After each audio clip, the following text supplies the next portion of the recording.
Vamos. Bom, então vamos lá. Nós intitulamos a nossa exposição de Bert Fropo, uma ilustre espírita desconhecida. Aqui tem um pouco de ironia, né? É uma pessoa ilustre e era desconhecida. Por que ela é ilustre?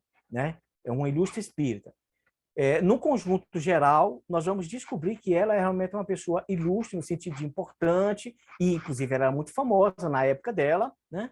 Então, num primeiro momento, ela teve uma ação, uma atividade muito firme, muito intensa dentro do movimento espírita, mas, no final das contas, se tornou desconhecida de todos nós, a ponto de ela só ser descoberta pela nossa geração aí por volta de 2015. Né? Então, ficamos esse tempo todinho aí de movimento espírita no Brasil e não tem nada sobre Bert Foucault em nenhum livro para trás.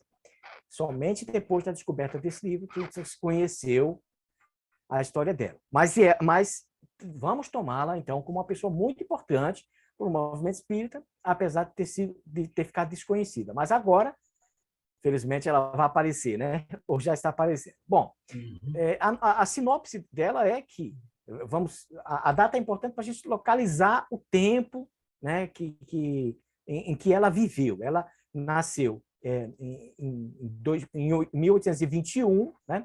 Então ela é um pouco mais jovem do que Allan Kardec, viveu também um pouco mais de tempo do que Allan Kardec, né? Viveu cerca de 3 décadas mais, mas assim viveu na flor da idade, dela, né?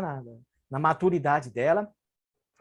Ela acompanhou o nascimento do todo o movimento das mesas girantes, os fenômenos chamados do espiritualismo moderno, o nascimento do espiritismo, ou seja, da doutrina espírita kardecista, e viveu uma parte do pós-Kardec. Então, só para nos situarmos, ambientarmos aí a época do tempo dela.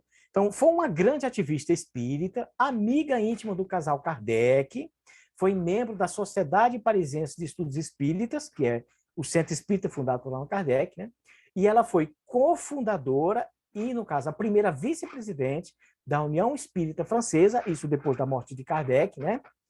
E que ela se notabilizou pela sua obra Beaucoup de Lumière, que, né, traduzido aqui, Muita Luz. E é interessante, nós colocamos o título em português, Muita Luz, mas em parênteses, o nosso título, nós conservamos o título em francês, que é para fazer uma associação direta, porque havia muita citação, o Beaucoup de Lumière, como não tinha tradução, as pessoas, o livro é Beaucoup de Lumière, Beaucoup de Lumière. Então, quando nós usamos o título, vamos colocar a tradução, Muita Luz, mas vamos colocar como parte do título, em parênteses, o título original, que é para fazer essa associação direta.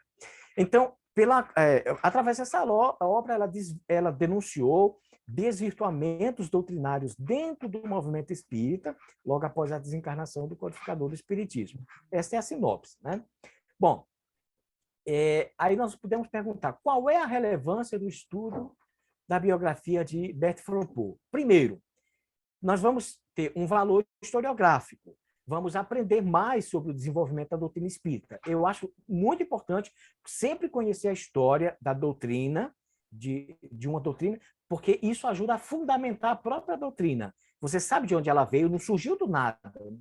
Não foi uma revelação pronta e acabada, uma psicografia que Kardec recebeu. Não, ela teve todo um processo. Então, conhecer esse processo de formação e de desenvolvimento, porque não é só publicar um livro, não é só publicar as obras, é tocar o movimento. Né? Eu sempre digo, Kardec, ele não foi apenas o codificador da doutrina espírita, ele era o líder do movimento espírita. Ele liderou isso. Ele teve que ser marqueteiro, ele teve que ser didático, ele teve que ser um publicista, ele teve que ter muita habilidade para liderar também, e é muito diferente uma coisa é escrever, tem gente que é muito bom escrevendo, mas não sabe administrar o movimento, não sabe administrar as coisas. Kardec foi tudo isso, então não foi só o escritor, aquele sistematizador, não foi a pessoa que didatizou a doutrina, ele teve que liderar o movimento. Isso é outra coisa que as pessoas pouco compreendem, às vezes, de Allan Kardec. Bom, eu considero muito importante o reconhecimento e a veneração, o respeito, né, histórico, o amor, a dedicação que essas pessoas tiveram, os nossos confrades, porque foram os esforços deles que contribuíram para que a doutrina chegasse até nós. Então, é muito importante reconhecer esses personagens e respeitar, ter uma veneração pelo esforço deles, né? Então, isso, quem quer que seja, contribuiu com a doutrina espírita, merece ser lembrado, merece ser conhecido, né? Então, não é uma adoração, mas é uma veneração, é um respeito, um amor, né? Como nós temos as pessoas que... Eu tenho, por exemplo, uma veneração por todos os meus professores. Quem me ensinou a ler, eu sei o nome dos professores que me ensinaram a ler, me ensinaram a fazer as contas. Então, eu tenho essa veneração por todas essas pessoas. Todas as pessoas que nos ajudaram, como nós temos veneração pelos grandes personagens da história que contribuíram para o desenvolvimento da humanidade. Então, esse é um segundo valor. A Betty Foucault, ela também é importante porque ela tem uma representatividade, né, na atuação social, sendo ela uma mulher, né? E ser uma mulher no século XIX era uma coisa complicada, né? Era uma efervescência de coisas ali, um turbilhão, e ela não se contentou em ser uma doméstica, uma dona de casa e se esconder da vida. Ela tinha um propósito, então ela teve que enfrentar esse desafio por ser mulher, né? Se hoje em dia ainda tem muito, as mulheres ainda sofrem muito preconceito, imagina no século XIX. E imagina num ambiente em que envolve filosofia, ciência, religião, que envolve uma série de coisas, né? Então, ela estava lá. Então, foi uma pessoa atuante. Por isso, ela merece ser lembrada também. E ela teve um capítulo especial na vida dela. Ela foi uma das pioneiras na luta contra o tabagismo. Porque lá no século XIX começaram as primeiras suposições de que o cigarro seria o responsável por uma série de doenças, notadamente as doenças pulmonares. Mas tinha aquela guerra científica, porque tinha médico naquela época que dizia, não, isso é bobagem, e até porque se o cigarro fizer um pouquinho de mal, ele também faz muito bem, porque ele relaxa, a pessoa que tiver... Não existia a palavra estresse naquela época, né? Mas a pessoa estava tensa, nervosa, e o cigarro tem essa contribuição, ele acalma a pessoa, tem esse fator... Então, tinha essa guerra científica, né, para dizer se o cigarro era realmente um malefício ou não à saúde. Ela já adotou essa postura, ela tinha essa consciência, porque ela sabia que tinha muita gente que estava vendendo a opinião médica ali em torno do tabagismo, mas ela assumiu essa postura e ela então foi muito atuante nessa área também. Além disso, né, é importante a gente conhecer mais sobre os desdobramentos do movimento espírita nas primeiras fases do pós-Kardec, com foco na repercussão até a sua situação atual do fim. Ou seja, hoje nós temos uma informação do movimento espírita. O que nós conhecemos, esse background intelectual e historiográfico da doutrina, é em função dessas contribuições. Então, Betty Foucault é uma dessas personagens e merece ser estudada por isso. Então, vamos aos dados biográficos dela, né? A Berthe Victor Alexandrine Thierry Maugré. Como eu já disse, a idade dela nasceu 4 de outubro, no noroeste da França, né? No departamento de Moselle, perto da divisa com a Alemanha e não muito distante da Bélgica. Por que isso é importante? Porque aí tem alguns estudiosos que dizem que vão fazer um estudo do comportamento das pessoas de acordo com a região onde ela mora. Então, Kardec, inclusive, alguns biógrafos dizem que ele tinha uma personalidade mais alemã mesmo do que francesa, né? Diferentemente de um Leon Denis. Então, isso é um aspecto sociológico, não vou entrar em detalhes, mas quem quiser fazer uma reflexão sobre isso, sobre a personalidade dela, a verdade é que dizem que os alemães, o que mora nessa região ali, tinham um espírito mais atuante na questão social. Isso por exemplo, uma característica de Foucault. Não sei se vai ter a ver, né? Bom, a sua família é originária de Fontainebleau, né? Composta de nobres, militares e pintores renomados. Um dos avós delas teria sido um grande pintor da corte da época do Rei Sol, o Luís XIV lá e tudo mais. Bom, ela foi a terceira dos 4 filhos do casal, né? O Honoré, e ele era militar, né? Aliás, ele era da área militar, natural, a sua mãe era alemã, né? Luxemburgo. Aí ela teve alguns irmãos, os irmãos se destacaram na área médica e militar, aí são aspectos familiares dela, né? Um detalhe interessante, né? A intensa carreira militar do pai dela fez com que, de vez em quando, ele era consultado, ele era, aliás, destacado Ô, para Henrique, só campanhas uma militares. coisa. Sim, Se não tiver tempo, você pode vir tranquilo, porque aqui, se não tiver, não precisa correr, porque nós podemos fazer um segundo encontro. certo. Fique Tá bom. tranquilo. Aqui a gente assim não tem muito estresse para essas coisas, não. Pode Tá ficar bom. tranquilo. Se não houver, se o material for grande, como é, podemos fazer uma próxima oportunidade, tá certo? Tudo bem. Tranquilo. Eu não considero essas coisas assim tão importantes. Eu coloquei aqui na tela, vai ficar salvo, vocês vão observar. E assim, mas são dados históricos que a gente coloca, que de alguma forma serve de informações, de dados, né, historiográficos. Mas, por exemplo, o fato do pai dela ser militar resultou que a família migrasse de um lugar para outro, né, devido à necessidade de comparecer a algumas campanhas militares, né? Então, mas o fato é que, apesar disso, ela teve uma educação primorosa, inclusive, né, na literatura, na parte artística. Ela foi cantora, desenvolveu o canto lírico, né? E, porque, como é que a gente sabe disso? Porque depois ela vai fazer algumas apresentações, inclusive apresentações de cunho filantrópico, né? Em prol, inclusive, em prol da campanha contra o tabagismo. Ela faz apresentações. Nós encontramos recortes de jornal falando de apresentações que ela iam fazer em alguns salões, né?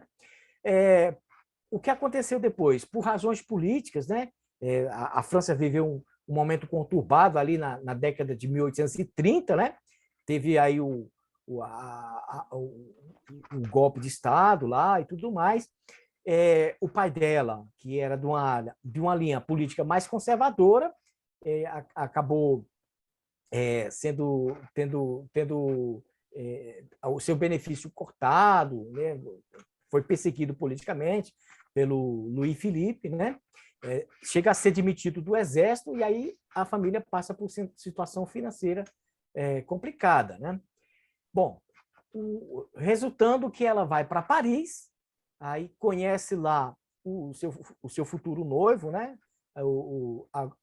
Augustin José Fropo, de quem ela vai herdar o sobrenome Fropo, né? Ele era um jovem médico com carreira militar, tem os detalhes, a biografia dele é interessante, nós descobrimos muitas coisas sobre ele. Tem muitos documentos da França falando sobre ele, muito mais do que sobre Berthe Foucault. E a partir disso é que nós vamos descobrindo, seguindo os passos dele, vamos acabar deduzindo aí os passos da Foucault, né? Então, ele se formou com 23 anos de idade, concluiu o curso de medicina, defendeu brilhantemente sua tese de doutorado, recebeu algumas condecorações, e, por exemplo, uma das formas de se reconhecer que uma pessoa era muito respeitada e tinha muito prestígio era entrar para a maçonaria, né? E ele conseguiu a honra de entrar pela maçonaria, a Grande Escola do Oriente, né? Em 1845. Depois, eles se casaram em 1846. Estava começando ali, nesse período, o movimento das mesas girantes, lá nos Estados Unidos, né? E depois viria chegar aqui, ia chegar na França, né? Então, eles se casaram, mas aqui está uma foto dele, né? Depois ele vai cumprir uma campanha militar na Argélia, fica lá por cerca de 2 anos, né? De onde nós deduzimos que ela tem acompanhado o marido, obviamente. Depois eles retornam a Paris, ele é então nomeado médico do Regimento da Artilharia da Guarda Imperial de Paris, né? Isso já é o imperador Napoleão III, né? Luiz Napoleão, que é o Napoleão III, né? Que já deu o golpe de Estado. Ele foi eleito presidente, mas ele deu o golpe de Estado e se autodeclarou imperador da França. E estava lá em Paris, na rua de Quesne, né? No centro de Paris. Mas aí vamos estudar a personalidade dela. Enquanto o esposo se destacava na carreira militar, a Berthe se alistava nos movimentos humanitários, inclusive integrando uma associação pela luta contra o tabagismo, como já tinha antecipado, né? E teria sofrido ameaças da indústria do cigarro, inclusive. Ela denunciou isso, mas manteve-se firme na luta. Né? Também usou seus dotes vocais, né? Ela era cantora lírica, eu disse, em benefício dos necessitados. Por exemplo, nós encontramos um panfleto com um solo que era em um concerto que ela ia fazer na Capela Militar de Paris, oferecido pelo Marechal, né? Regnault de Saint-Jean d'Angely, né? Olha só. Esse aqui foi um panfleto que nós encontramos, né? Aliás, são 3 eventos aí aos quais ela iria participar em prol da campanha contra o tabagismo. Bom, ela chega a participar da Sociedade Parisiense lá, né?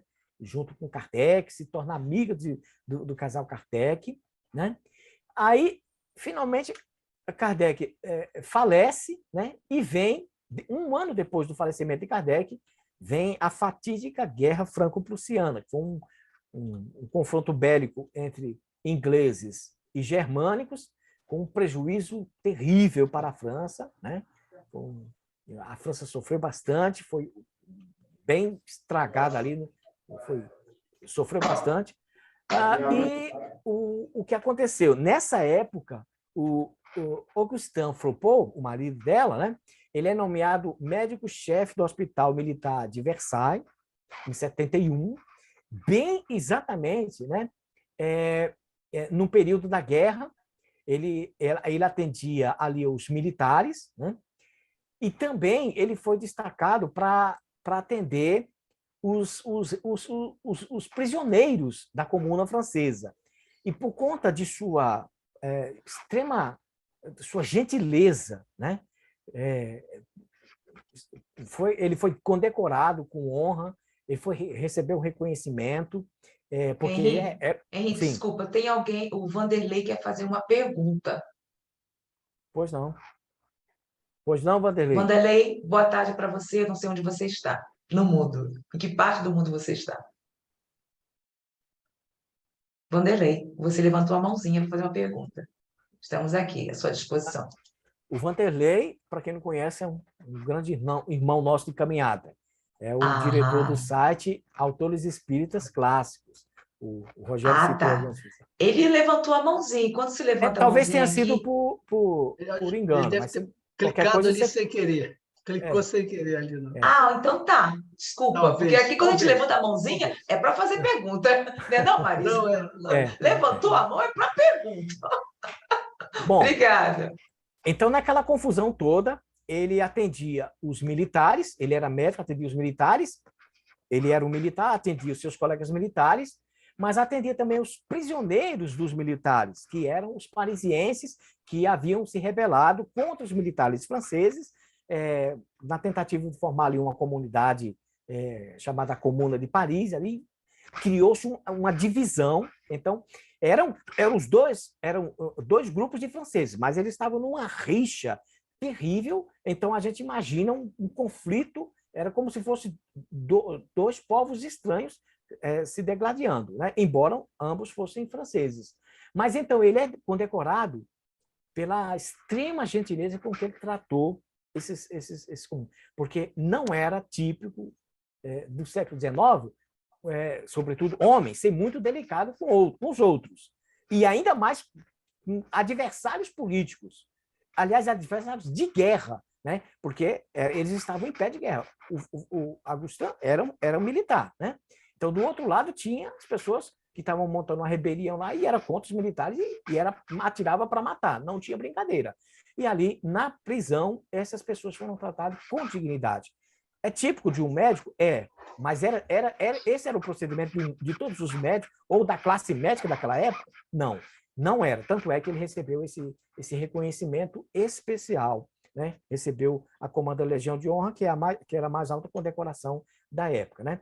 Então, ele vai falecer em 1885, bem na época em que a Berthe Foucault estava ali envolvida com o movimento espírita pós-Kardec. Então, ele desencarna, deve ter sido uma perca muito grande para ela, né?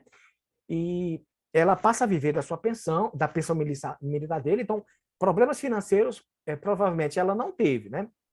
Ela tinha suas rendas, tinha sua casa lá na Vila de Segui, era vizinha da viúva Kardec. Inclusive, é ela que vai socorrer, né, a viúva Kardec nas principais dificuldades que a viúva teve no tocante às atividades espíritas. Por falar em atividades espíritas, vamos ver aqui. Sua iniciação espírita é desconhecida, né? Nós não sabemos quando ela se tornou espírita, conheceu, não temos informações sobre isso, mas sabemos que ela foi membro da Sociedade Parisiense de Estudos Espíritas e se tornou amiga íntima do casal Kardec. Inclusive, depois do falecimento do codificador espírita, Foucault foi a grande sustentação da viúva Kardec, como eu disse, né? Elas eram vizinhas ali na Vila Seguir, que é uma vila atrás do Museu dos Invalides, né? Do Museu dos Inválidos, que é do Exército. Hoje é ali pertinho da Torre Eiffel. Na época não tinha Torre Eiffel. Era periferia de Kardec, quase uma zona rural, né? Mas eles já estavam bem habituados ali e viviam relativamente bem. Aqui temos documentos que foram encontrados agora recentemente. O nosso amigo Adair Ribeiro adquiriu esses documentos lá na livraria que foi do Le Marie, lá em Paris, lá na Rue Saint-Jacques, né? Ele adquiriu esses documentos que são listagens, são atas e listagens das reuniões da Sociedade Parisiense de Estudos Espíritas. Em algumas delas, tem a lista das pessoas que participavam daquela sessão. Kardec anotava quem participava, todas as pessoas que iam para a reunião. E tem o nome da Berthe Foucault lá, Madame Foucault, em algumas dessas listas. Ou seja, ela participou de várias sessões, participava regularmente das sessões, pelo menos ali no ano de 1864, 65, conforme os documentos atestam aí. Então, nós, seguindo o rastro dela, nós vamos tomar informações ali das suas atividades espíritas. No livro dela, ela vai narrar como foi a morte, por exemplo, da Madame Foucault, né? Aliás, da Madame Kardec, da viúva Kardec, da Amélie Gabrielle Baudet, né? Então, ela conta, né? Enfim, em 21 de janeiro de 1883, tive a dor de perder minha amiga. Na sexta-feira 19, levantando-se da sua cama, ela teve uma tontura, caiu e, batendo a cabeça no canto do mármore da sua cômoda, perdeu a consciência. Ajudada pela empregada, pude levá-la de volta à cama, mas, pela expressão de sua boca, vi que havia ali uma congestão cerebral. Fui procurar um médico que me declarou que ela estava perdida, ou seja, já estava morta.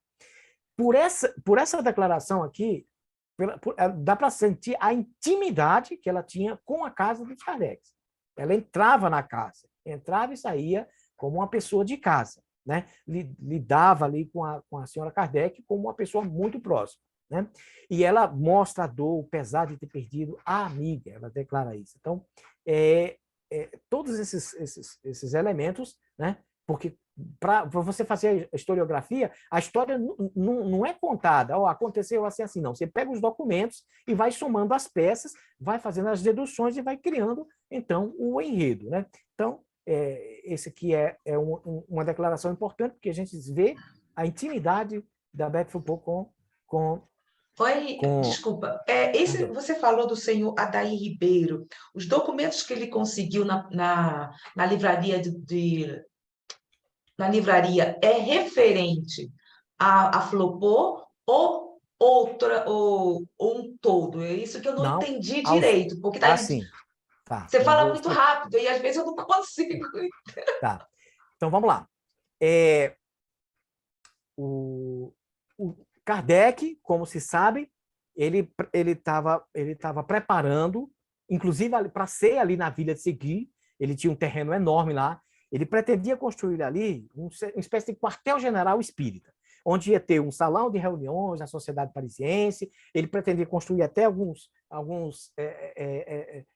algumas salas de atendimento para atendimento médico, social. Ele queria ali construir também uma biblioteca espírita para que as pessoas fossem lá pesquisar, estudar. Ele queria também construir lá um museu com todos os documentos espíritas que ele estava guardando, as comunicações, as obras básicas, tudo mais, além de um asilo e outras coisas. Ele tinha a pretensão de construir ali a sede do espiritismo.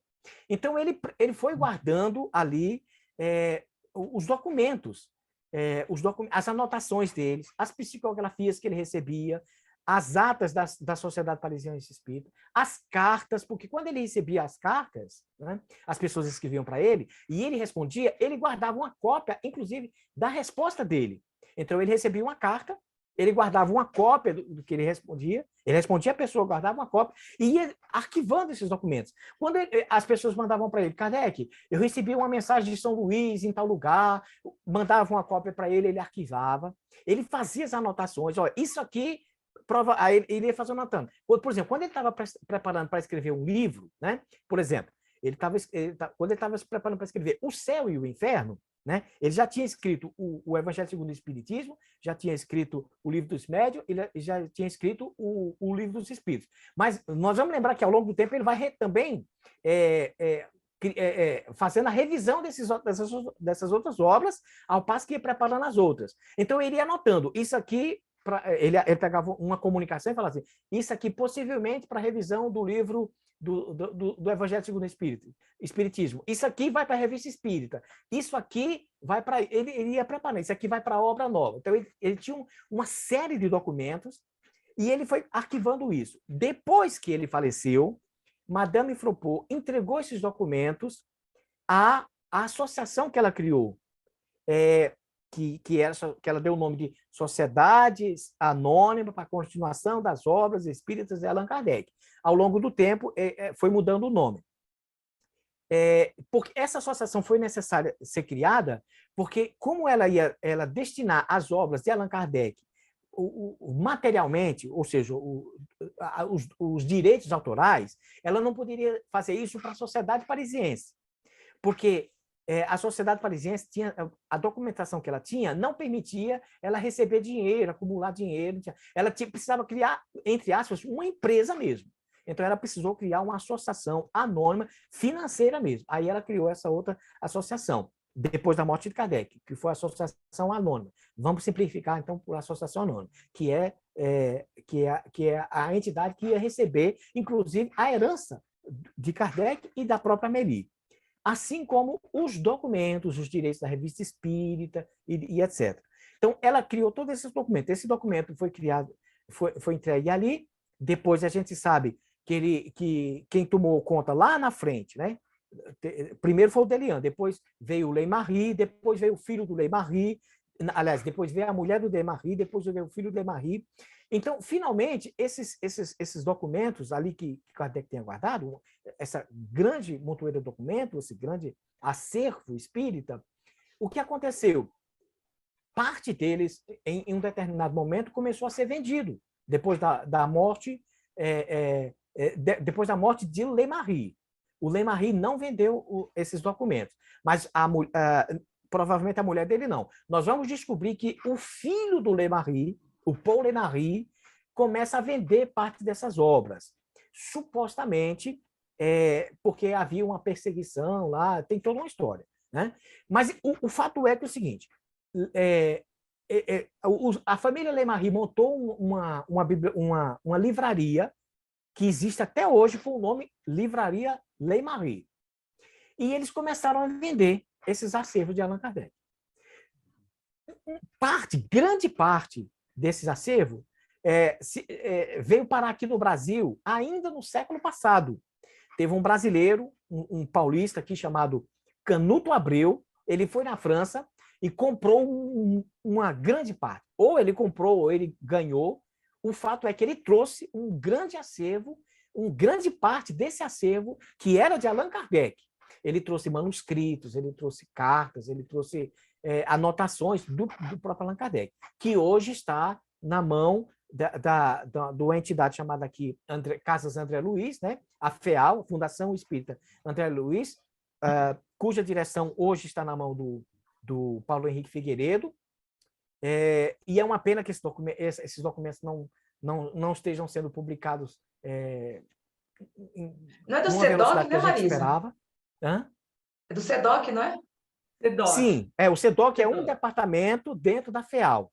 É o Tem Centro a de Fundação... Documentação de Obras Raras. Isso. Na verdade, esses documentos pertencem à Fundação Canuto Abreu, que foi criada pelo o filho do Canuto Abreu e agora é administrado pelo neto do Canuto Abreu, né? Então, os documentos estão emprestados à FEAL para que eles possam trabalhar esse material e distribuir. Mas eles pertencem ainda à Fundação Canuto Abreu, que pretende construir um museu, não sei.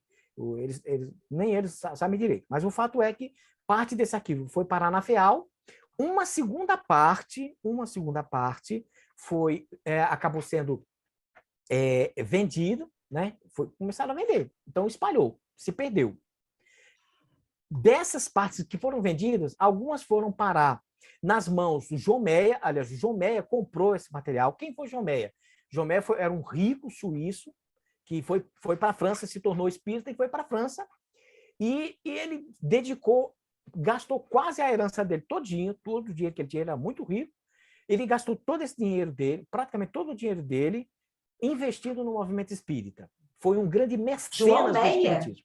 João Meyer, né? João Meyer. João Meyer. Né? João Meyer.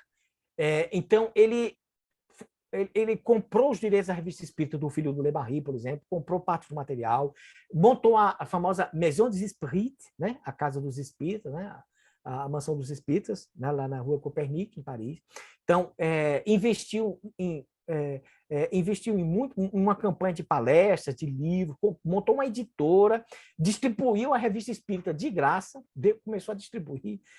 Ele gastou muito dinheiro para tentar alavancar o movimento espírita na França, isso nos anos 1920. Né? 1920. Apoiou, patrocinou viagens do Leon Denis, e de outros palestrantes espíritas à época, Gabriel Delane, investiu em outros institutos de pesquisa científica, que ele achava importante que a ciência provasse o espiritismo. Então, ele foi um grande mecenas do espiritismo.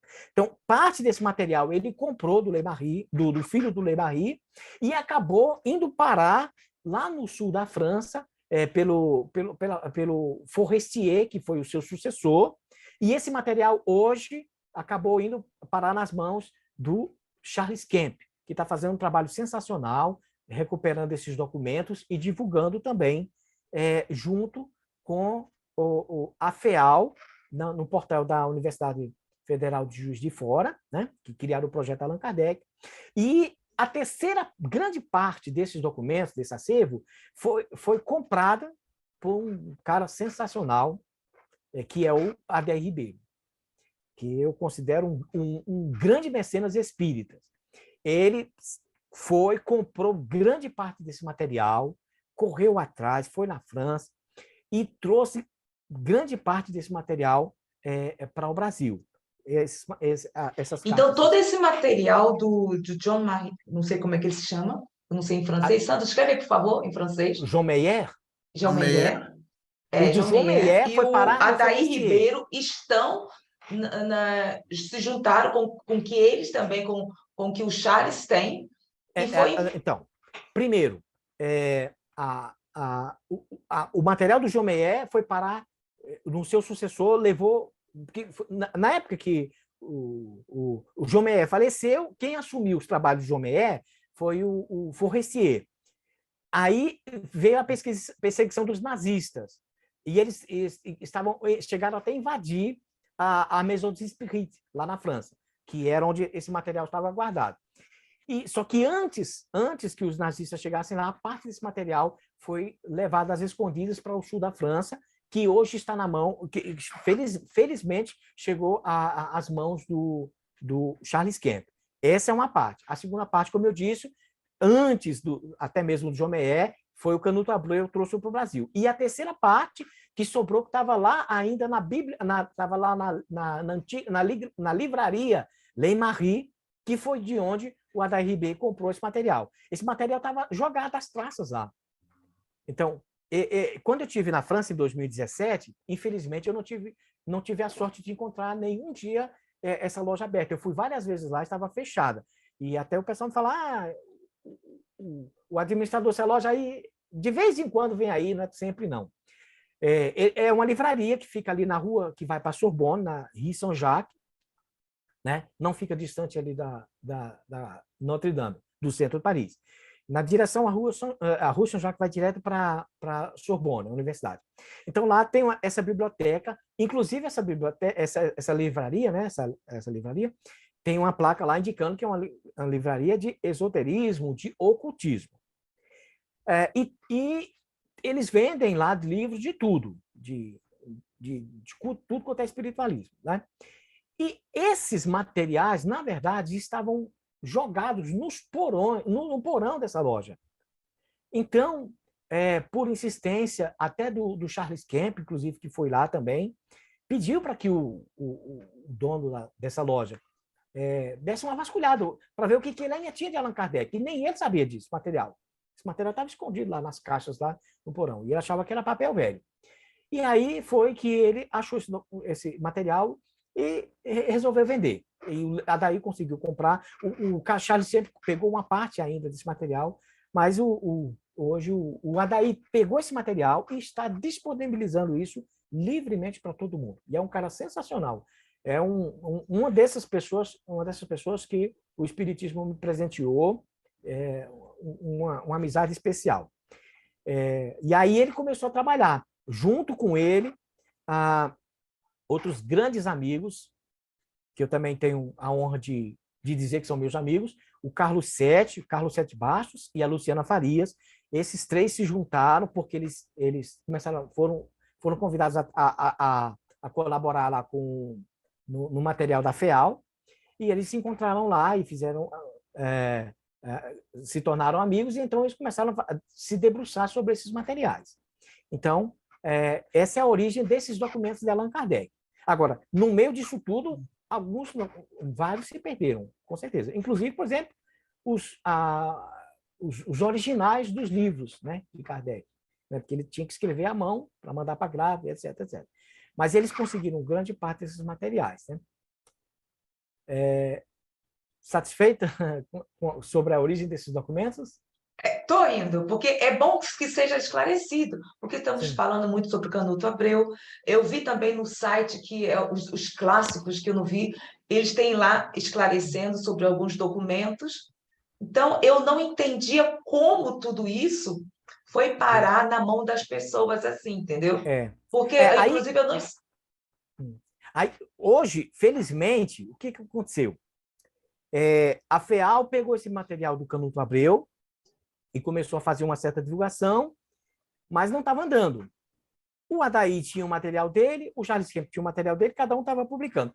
Aí o que eles se resolveram, né, muito por incentivo do Charles Kemp e do Adair, conversaram com alguns amigos estudiosos do Espiritismo, lá da Universidade Federal de Juiz de Fora, Minas Gerais, e eles criaram um núcleo de estudo científico a respeito de pesquisas espíritas dentro da faculdade, e aí então eles ofereceram para criar um portal que pudesse agregar todos esses materiais num lugar só, de modo a facilitar a divulgação e o acesso do público em geral.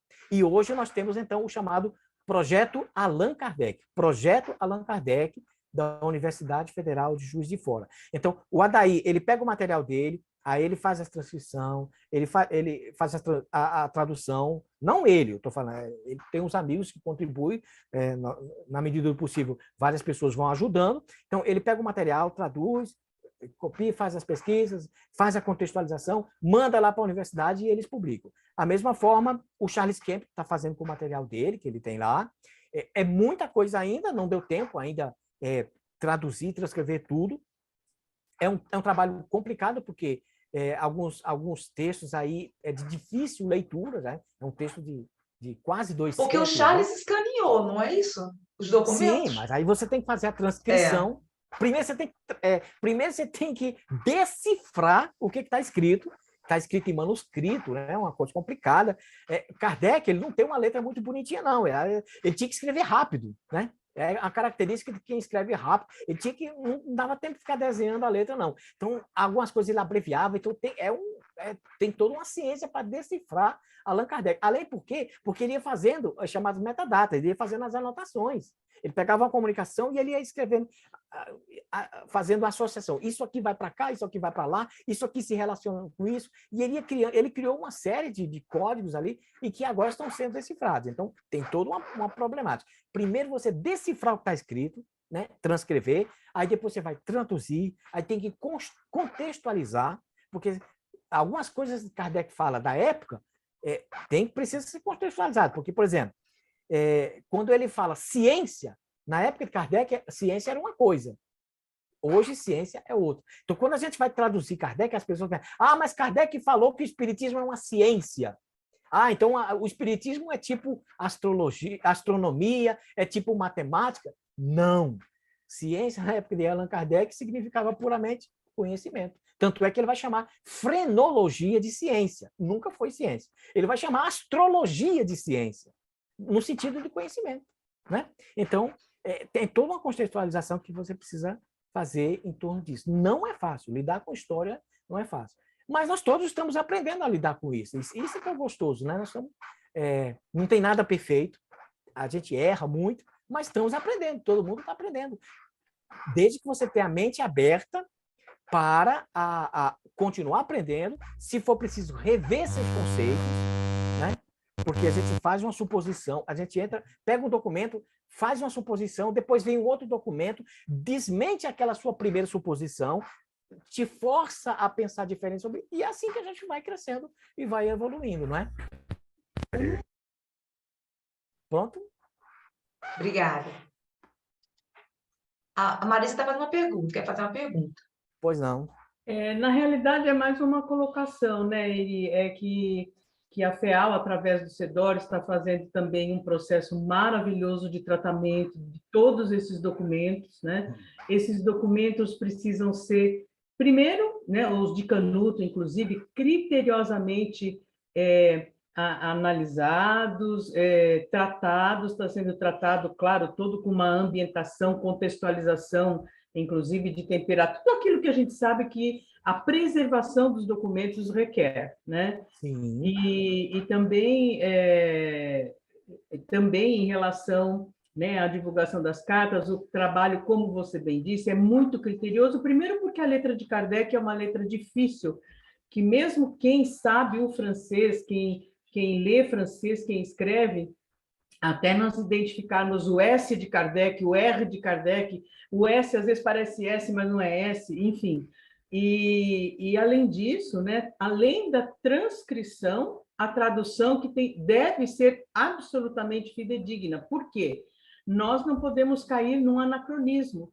Nós precisamos fazer a tradução à época de Kardec, né? Porque o francês, nós sabemos, e isso é colocado muito objetivamente através de Emmanuel Dutra, que traduziu o livro O Céu e o Inferno, nós sabemos que o idioma francês, ele tem, como todo idioma, várias nuances do tipo, existe o francês literário, clássico, erudito, existe o francês que é falado em casa, que é coloquial, que são, entre aspas, né, como se fosse, não é gíria, estou usando aqui uma palavra que não me vem agora à mente, mas enfim. Então, é muito importante, né, esse critério absolutamente científico e fidedigno para não se fazer, porque vou dar aqui um exemplo corriqueiro, não é como a gente pegar um livro e para saber do que se trata, joga no Google Tradutor e pronto, não, né? Porque requer uma adequação profunda e absoluta de contextualização. Então, é um trabalho árduo, vai levar algum tempo, mas, em compensação, realmente é um presente para todos nós, a partir do momento em que esses documentos vêm à tona, trazendo tanta luz na doutrina espírita, assim como a nossa querida Beth Fropo, né? que quem diria eu, nos meus 71 anos, espírita desde os 14 anos, um dia ia ver tudo isso surgindo à tona, né? Essa história maravilhosa, essa historiografia, esse Kardec que nós não conhecíamos, e eu concordo em gênero, número e grau com você. Eu, particularmente, fico aborrecida quando as pessoas dizem o codificador. O codificador. Kardec foi muito mais do que isso. Muito mais do que isso, né? Então, é necessário nós engrandecermos Kardec, no sentido não de idolatria, mas de reconhecimento do trabalho magnífico que ele fez. Assim como Bert Fropo, que tanta contribuição trouxe para nós também. E o importante é que eu estou vendo que todos estão se unindo com um único objetivo. Sim. Se, por exemplo, como você falou, o Adair, o Charles nós conhecemos, isso não é problema, estão se reunindo, unidos, para chegar a este objetivo. Porque a cada segundo, cada vez que está sendo traduzido, estudado e analisado, todos os livros que foram escritos antes tem que ser renovado, serem atualizados. Eu preciso também acrescentar, né? Como a nossa amiga falou, né? Eu só não entendi bem. 71 anos, é isso? Essa parte aí eu vou ter que confessar que assim, não dá para acreditar. Tem certeza? 71 Absoluta. Anos? Eu sou da safra de 51, Eri. Qual é a marca da água que tu bebe? É aqui de Itatiba. Meu Deus! Vou morar em Itatiba. Se eu chegar aos 71 anos, com essa beleza aí, com essa juventude toda aí, né? Tô bonito, hein? É a doutrina espírita que nos faz assim. Agora, então, você falou uma coisa importante também, a conservação física dos materiais. Por exemplo, eu tive a oportunidade de ver alguns documentos pessoalmente, né? E assim, do século XVIII para cá, o papel se desgasta, então tem que ter todo um cuidado, claro, tem tudo isso. Agora, e principalmente no caso do CETOC, lá da FEAL, é porque eles estão lidando com material que nem é deles. Eles têm que ter um cuidado especial, porque, pelo que eu sei, é um material emprestado, é uma concessão que pertence ainda ao pessoal da família do Canuto Abreu, que ainda não sabe o que vão fazer isso. Então, é difícil. O Adair, ele comprou, é dele, ele fala o que ele fizer. Ele pega aqui, mostra para cá, e mostra para... Olha aqui. Entendeu? Então, eu até tenho... O Adair chegou até me presentear aqui com a peça original aqui. Então, assim, todo esse material, agora, felizmente, está sendo concentrado e disponibilizado, gente. Isso é muito importante. Então, por isso que assim, porque a gente sabe que ao redor do mundo tem muita gente que tem um verdadeiro fetiche, paixão por colecionar coisas particulares. Aí eles compram e guardam, ou, no máximo, colocam ali uma exposição aqui ali. No caso do Adair, que é uma coleção particular, é dele, ele gastou com o dinheiro dele, né? Então, ele pega esse material, ele podia fazer o que ele quisesse, mas o que ele está fazendo? Está levando para cá, está mostrando para outro, está expondo, ele está colocando à disposição de todo mundo. Então, é uma abertura. Ele está fazendo isso por amor à doutrina também. Então, o cara para mim, uma virtuosidade, uma virtude, o que ele está fazendo, né? O Charles Kemp também adquiriu alguns documentos, buscou esses outros documentos lá e está disponibilizando. Agora, temos que agradecer a família do Canuto Abreu também, né? Que agora está dispondo esse material para todos nós. Interessante que eu tentei acessar esse material antes dele ir para a FEAL e não tive acesso. Ele esteve na mão da FEB aqui, não sei se vocês sabem. Aqui em São Paulo, a FEB estava administrando um museu que foi o Dr. Paulo aqui em São Paulo, um outro grande mecenas espírita, montou um mini museu aqui em São Paulo. Ele não tinha muito a ser, mas era uma iniciativa interessante. E esse pessoal do Canuto Abreu cogitou até entregar esse material para esse museu espírita. E aí a FEB entrou no meio e tentou se propôs a administrar isso tudo, a coisa não andou. Nessa época que ainda estava com a FEB, eu tentei acessar esse material e não consegui. Né? Então, foi uma coisa assim, infelizmente, ficou... Mas foram devolvidos integralmente? Esses documentos? Sim, foram integralmente. Marisa? Pois não. Terminou, René? Terminou? Sim, pois não. Ah, tá. Marisa, você tocou umas questões aí muito importantes, essa questão de tradução, né, Marisa? Você falou aí do ambiente em que o livro foi escrito, as ideias vigentes na época, né? O emprego das palavras que naquela época tinham um significado e agora, passados décadas e décadas, tem outro, né? Então, esse é um cuidado, mas é que algumas traduções não obedecem, sabe? Sim. A pessoa, como às vezes, não é colocar no Google e ver o que dá. Não, tem gente que faz próximo disso. Aí você começa a ver o texto e analisar, ele comete várias falhas. Por quê? Porque não tem revisão. Isso é uma coisa muito importante no Brasil. No Brasil.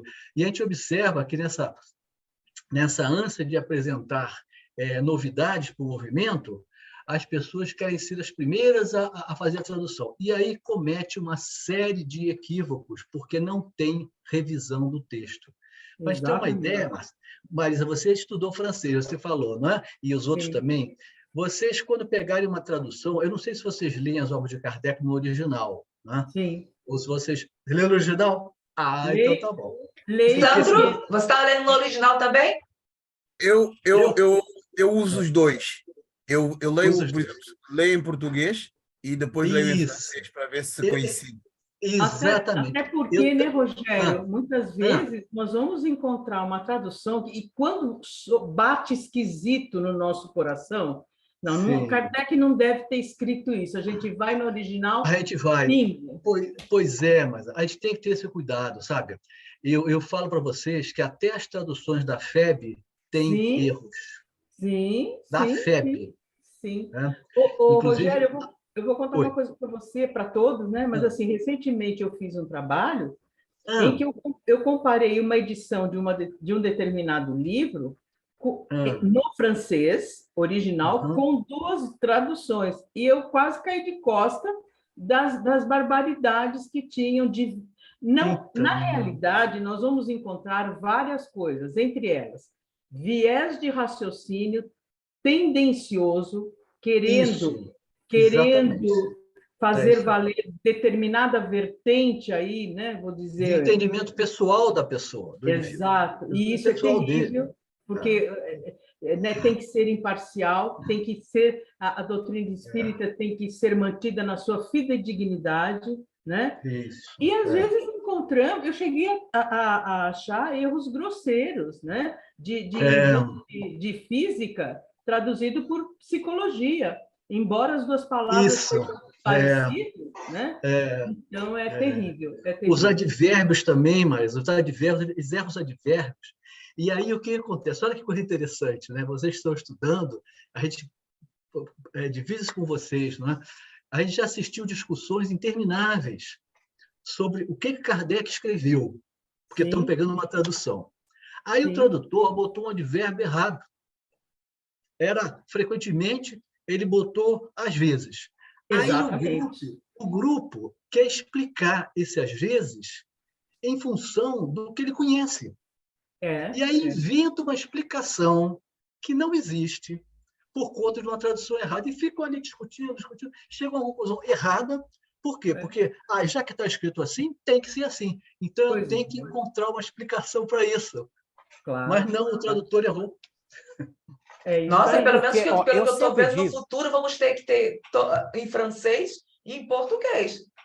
futuramente, porque dessa forma, Olha, Zé, imagina como é que está lá o Sandro vendo eu, essas coisas, né, Sandro? eu coordeno eu dirijo um curso de estudo também, como vocês, não é? O estudo aprofundado, que a gente chama aqui, e agora nós estamos estudando o Livro dos Espíritos de novo, de novo, né? E com o tempo, toda vez que eu coloco um texto para apresentar para a pessoa, eu vou no francês. E aí começa a vir o negócio. Aí começa a vir, não, peraí, isso aqui não está aqui. Inclui palavra, tira palavra, ao bel prazer. Né? Isso nas traduções mais tradicionais. E a gente fica assustado com uma coisa dessa. Eu vejo assim, nós brasileiros, nós não temos esse cuidado com a literatura. Não temos. Não, isso é fato, não temos. Não faz parte do nosso repertório, né, Não faz parte, não faz parte. Uma tradução como essa devia ter ali revisto por alguém, ou uma ou duas pessoas, porque a pessoa comete equívoco, ela está distraída, às vezes não faz, às vezes faz intencionalmente, às vezes não. Mas aí passou isso para o povo não tem como julgar e assume que aquilo é verdade. Então, é um trabalho delicado. Né? Até porque eu sempre digo o seguinte, né? Eu penso que a verdadeira obra é a que o autor escreveu. Com certeza. Toda tradução é uma nova obra. É uma nova. Gente, aí eu também vou fazer uma certa defesa de muitos dos erros dos tradutores. A coisa não é tão simples, né? Você verter de um francês para português, algumas coisas são muito complicadas. Tem algumas expressões que funcionam em francês que não funcionam ao pé da letra se você traduzir para o português. Tem algumas expressões que Kardec usou que hoje em dia não são mais recomendáveis. Então, por exemplo, ele escreveu lá que ele usava muito o verbo vulgariser, né? Vulgarizar. Hoje é uma palavra que você não pode traduzir para o português. No sentido de Kardec, esse vulgarizar era o que vulgarizar funcionava no português do século XIX. Significava popularizar. Se hoje você dissesse vamos vulgarizar a doutrina espírita, outro sentido. Aí sem contar as expressões idiomáticas, Kardec, ele cita, como é próprio, por exemplo, da Revista Espírita, ele vai citando os noticiários da sua época. Então, ele vai citar uma expressão de determinado lugar, ele vai citar um personagem que as pessoas não compreendem. Daí, muitas vezes, realmente é necessário você colocar uma nota no rodapé. Olha, Kardec aqui está se referindo a tal personagem, que hoje não é mais conhecido. Né? Mas isso é fundamental, Eri, e para isso precisa ser especialista. Então, não só. E aí, assim, você não precisa ser um bom tradutor. Você precisa também ser um bom conhecedor da doutrina, cruzar as informações, porque é aquela coisa.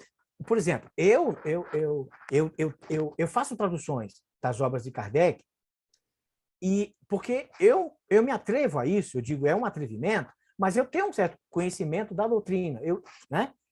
Pelo menos todas as obras de Kardec eu já li.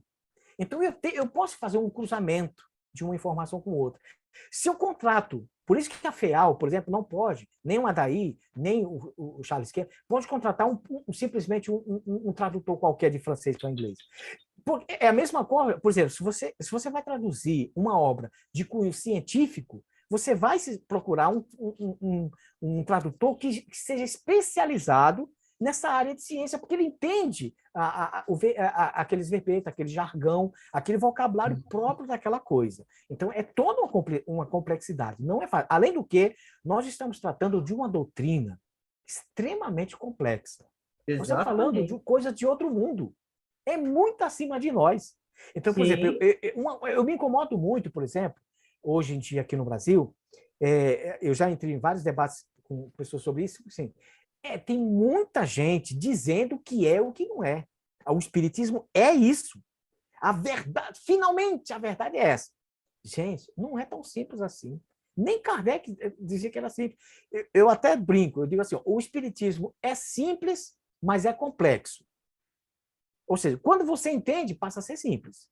Mas a dificuldade, a complexidade, até você entender... Então, por exemplo, para mim, a coisa mais simples do mundo é entender a lei de reencarnação. mas existem tantas nuances em torno, né?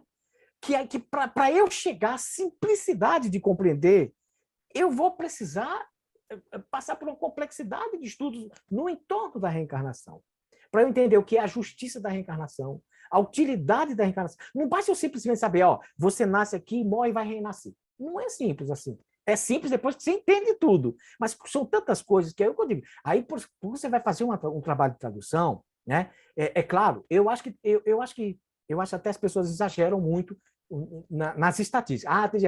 Tem muitos tradutores mal intencionados.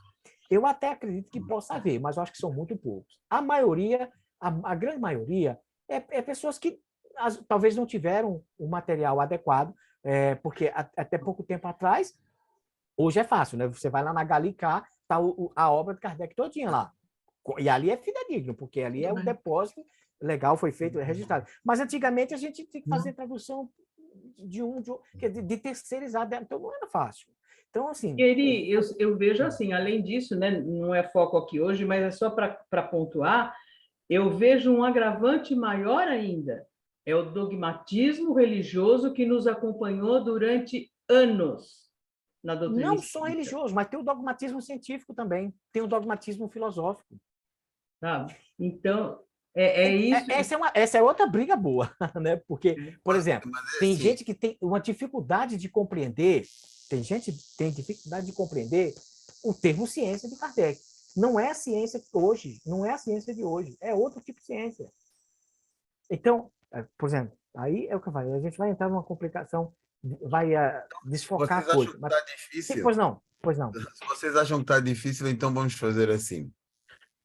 Tem o brasileiro, que traduz do francês para brasileiro. E depois tem o português, que traduz de brasileiro para português.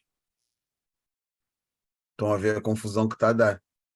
Porque tem coisas... Então, eu por acaso tenho estado a acompanhar, porque eu tenho as obras traduzidas em brasileiro, tenho em português do Brasil, tenho os originais em francês e tenho as obras em português de Portugal.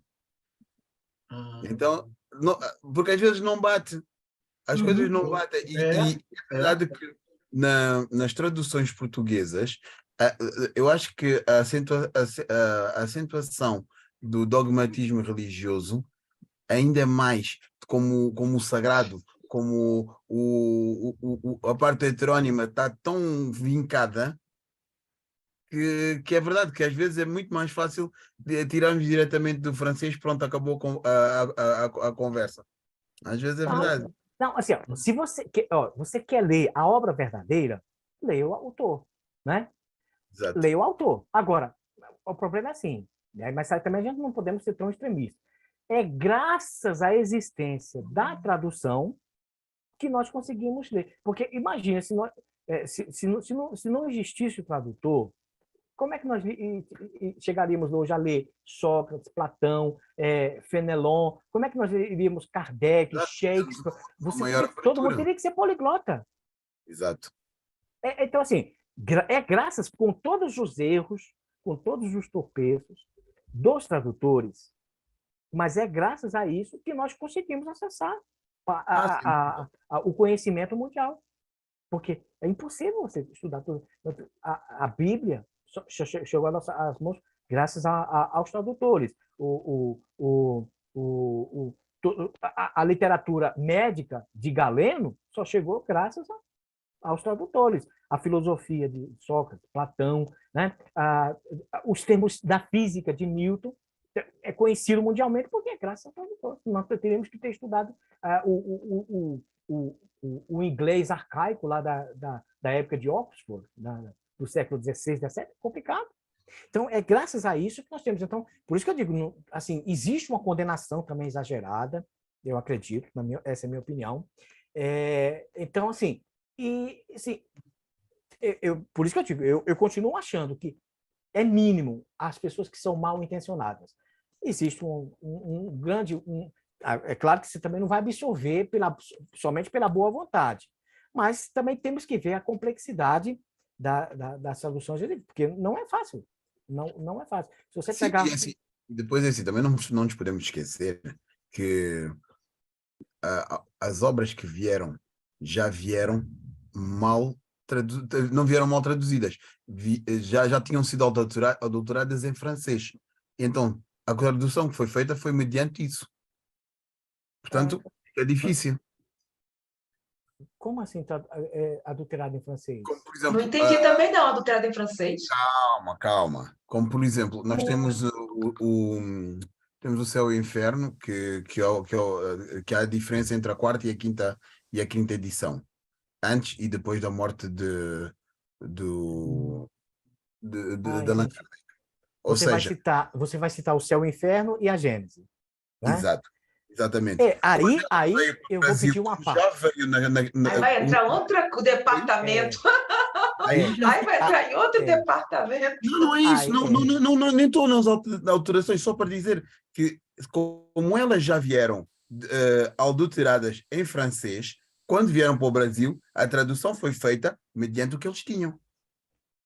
Mas aí agora eu vou te pedir uma parte, porque eu sei que vocês têm feito um estudo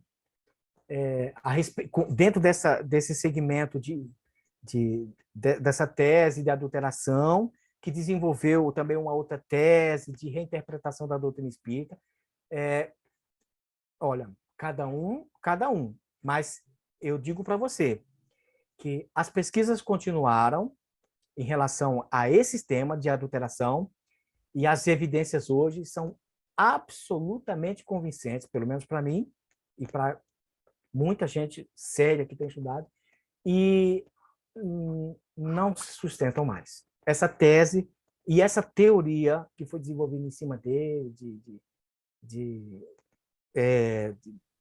adulteração e de desvirtuamento, essa tese não se sustenta mais, por dados históricos. Mas assim, é outro assunto, eu não quero confundir a cabeça de vocês. Então, vamos fazer uma coisa, vamos parar por aqui a gravação, vamos parar a gravação, se vocês me permitirem, faremos a prece e depois continuaremos o bate-papo, pode ser? Tudo bem. Então, o Henri, não consigo, desde o primeiro dia, né? No próximo, vamos falar sobre Bert Frepot, ok? E vamos lá, então... Vocês querem deixar um abraço? Até a próxima? Que vocês gostariam? Eu, de minha parte, dizer que estou muito honrado em participar dessa discussão com vocês, porque como eu amo o Espiritismo, me beneficio de toda essa doutrina maravilhosa e estou podendo conhecer outras pessoas aí e compartilhar ideias, para mim é uma honra, só tenho que agradecer. Isso. Um bom dia a todos. Né? Na realidade, nós não podemos falar boa tarde, bom dia, eu não sei, porque temos horários diferentes, né? Aqui são 20h32, Rogério. Olha aí, tá vendo? Já é boa noite, né? E no Japão? Então, um excelente dia a todos vocês, foi realmente uma satisfação, e eu vejo que vocês estão interessados em, de fato, aprender. Sim, aqui é assim. E vamos continuar o bate-papo, quer dizer, o estudo. É isso mesmo. Porque nós não... É isso. Não ter pressa, não é? Principalmente não ter pressa, porque a doutrina espírita não é só para essa existência, para essa e para as outras. Então, a coisa tem que ser muito, muito bem vista, comparar, pesquisar, indagar, não é? De maneira a não absorver ideias equivocadas. Porque aí uma ideia equivocada é aquela ideia do Erasto.